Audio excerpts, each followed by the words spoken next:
Gujarat police દ્વારા cyber ક્રાઇમને નાથવા માટે આખા રાજ્યમાં એક મેગા ઝુંબેશ ચાલુ કરવામાં આવેલી છે, જેમાં જે મ્યુલ એકાઉન્ટ ધારકો છે, જે લોકો મ્યુલ એકાઉન્ટનો ઉપયોગ કરે છે, એ લોકો મોટા પ્રમાણમાં સાયબર ક્રાઇમમાં એ એકાઉન્ટનો ઉપયોગ કરતા હોય છે.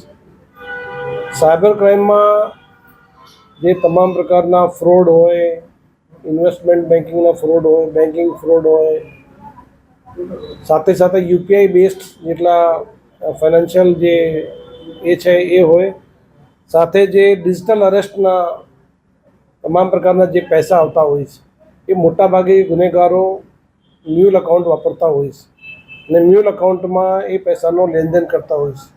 મ્યુલ એકાઉન્ટ બેસિકલી અમુક લોકોના એકાઉન્ટમાં એ લોકો ભાડા ઉપર લેતા હોય છે અને એને મ્યુલ એકાઉન્ટ તરીકે ગણવામાં આવે છે. લોકો નોમિંગલી અને અનનોમિંગલી એટલે જાણીબૂજી અને વગર જાણીબૂજી બંને બાબતોમાં મ્યુલ એકાઉન્ટનો લોકો બીજાને વાપરવા માટે આપતા હોય છે.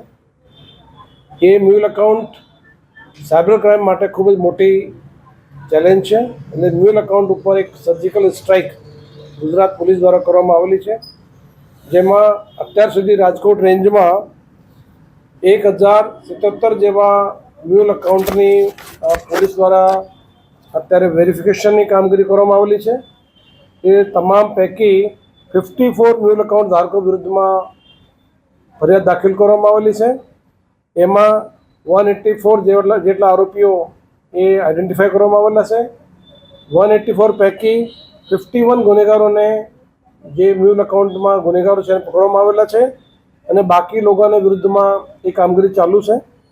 અત્યાર સુધી લગભગ 19 કરોડ 25 લાખ જેવી માતબર રકમ એ મ્યુલ એકાઉન્ટ મારફતે સાયબર ગુનેગારો એ રકમનો ઉપયોગ કરેલો છે. બાકી જે ખાતા ધારકો છે, બાકી જે મ્યુલ એકાઉન્ટના જે એકાઉન્ટ છે એની વેરિફિકેશનની કામગીરી ચાલુ છે.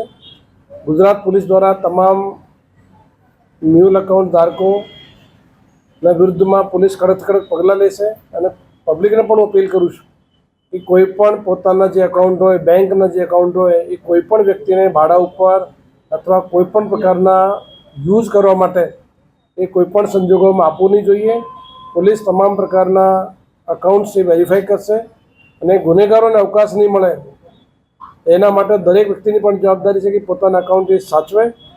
કોઈ પણ વ્યક્તિને એવું લાગતું હોય કે એના એકાઉન્ટનો દુરુપયોગ થઈ ગયો છે તો પબ્લિક પાસે તાત્કાલિક કન્સર્ન બેંકને જાણ કરે, કન્સર્ન પોલીસ સ્ટેશનને જાણ કરે.